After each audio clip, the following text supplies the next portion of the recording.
Oh, hi there, and welcome again to my channel, Johnny L Reacts. How you doing? You good? I'm good. I'm real good. Today, what we're going to be reviewing here is yet another Marvel flick that has dominated the cinematic landscape. These action hero movies. Hollywood is nothing if not predictable. They know that these will do well, and they will pump out these sequels one after the other until the cash cow has been bled dry. And you know what? When it's done well, we're all the greater for it. When it's hey, let's just pump out a sequel to make some money. Then that's where the moviegoer, is maybe feeling a little ripped off after attending the second, third, or fourth sequel to a particular franchise. And that's why people like me exist, to tell you to go to the theater to avoid, save those hard-earned dollars. But hey, listen, Thor Ragnarok, obviously the third in the Thor franchise. I don't recall seeing the second one, but I do remember seeing the first one. The first one I liked a lot, and I saw it in 3D. I remember very well the effects for the first Thor were fantastic. The 3D special effects were really something. Now, Thor Ragnarok, they're going a different way here, something towards in the vein of Guardians of the Galaxy, with a bit of a comedic theme, a lighthearted theme running throughout. It's not to be taken as seriously. I think they should probably go that way with the third iteration of Thor. I mean, as superheroes go, Thor, he's not exactly the there's not that much material for this guy, so obviously they need to go off the board here. So yeah, they are going with a new director. Let's see, obviously the same cast. Oh my, Tom Hiddleston, he did a great job as Loki. Mark Ruffalo's back as the Hulk. Actually, the Hulk is being introduced here, so obviously a bit of a crossing of the characters. And I'm looking at the Rotten Tomatoes score is 100% right now. This movie drops on the 25th of October, so they've released it to the media to review early, so they're confident about it. They lifted the embargo.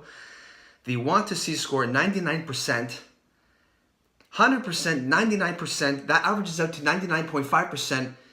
This is getting a lot of hype. I'm not that hyped about it personally, because I'm a bit of a downer on sequels, especially with the characters. When they're involving characters I'm not so up about. But I will say I did enjoy the first Thor. So maybe I'll give this a chance. 100%, that's pretty impressive. I'll read you one. Closer to the feel of the Guardians of the Galaxy movies, presenting itself as a colorful space adventure with shades of Flash Gordon. A colorful, crazy, ambitious, hilarious ride through the cosmos. Okay, listen, you know what this is? This is a popcorn flick. Okay, this is the type of movie where you show up, switch your brain off for about 130 minutes. Ooh, that's a bit long.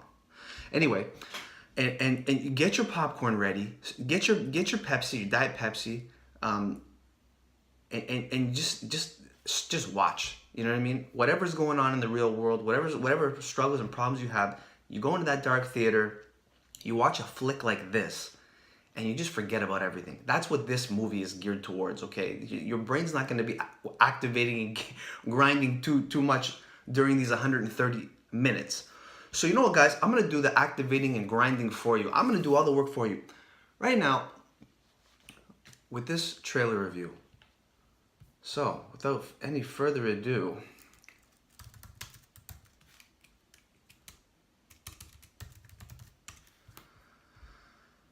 Thor Ragnarok. So much has happened since I last saw you. I lost my hammer, like yesterday, so that's still pretty fresh. And then I went on a journey of self-discovery, where I met you.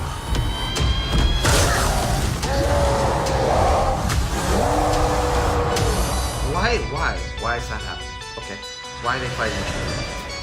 This will be explained. You have no idea. Hela, the goddess of death, has invaded Asgard. Oh, I've missed this. And you and I had a fight recently.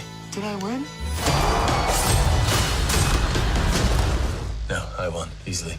Doesn't sound right. Well, that's true.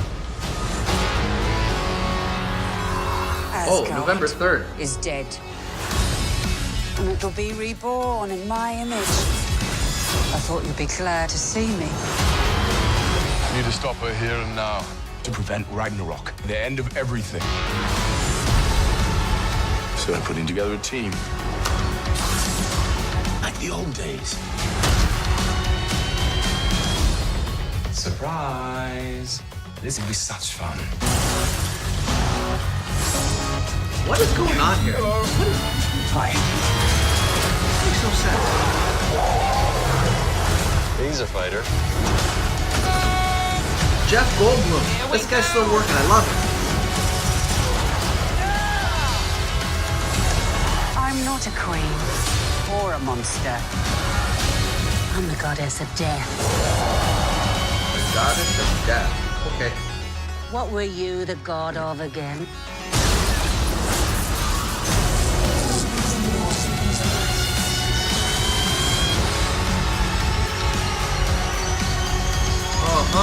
Marvel We're the same, you Studios. and I. Just a couple of hot-headed fools. Yeah, same. Hulk like fire, Thor like water, Well, kind of both like fire. but Hulk like raging fire, Thor like smoldering fire.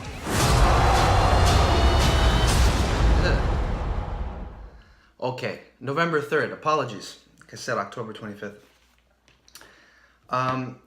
What am I going to take away from that? First of all, I don't actually understand what they're all like, why they're all hanging out. So clearly they're going way off script. I'm going to need to have that explained. Female villain. So, you know, that's new. I don't think it was that way in the first two Thors. Which is great to see so many more strong female characters permeating themselves throughout Hollywood. And I'm glad to see that the landscape is headed that way. We need more of that, and it is coming. Let's see here.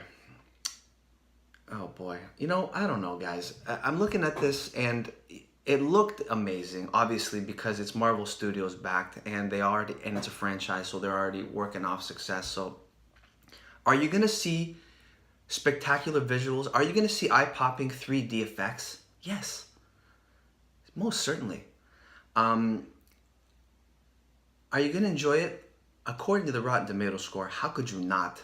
But I'm going to just leave this caveat with you. You got to like Thor. I mean, you know, because this is his universe. It's his story. If you like the first one, if you like the second one, definitely go and see this, because I like the angle they're going with. And because at the end of the day, I mean, you know what, guys? When you go to see these Marvel action hero studio-driven movies, it should be a bit of a throwaway. You know, a lot of them have been going serious with like Captain America: The Dark Knight, which is its own theme. It's its own brilliance. But you know, it's nice to see them go this way. Obviously, they took off Guardians of the Galaxy and the success they've had, so they decided to keep it lighthearted and probably for the best, because how many more Thors can you make and make it, you know, so serious about that universe? I think this was probably the only way to go. So I'm looking at that trailer. I'm going to give it a 7 out of 10. I was impressed by the visuals. I am impressed by the Rotten Tomatoes score. We got a solid franchise here. If you're a Thor fan, go check this out. Thank you for watching.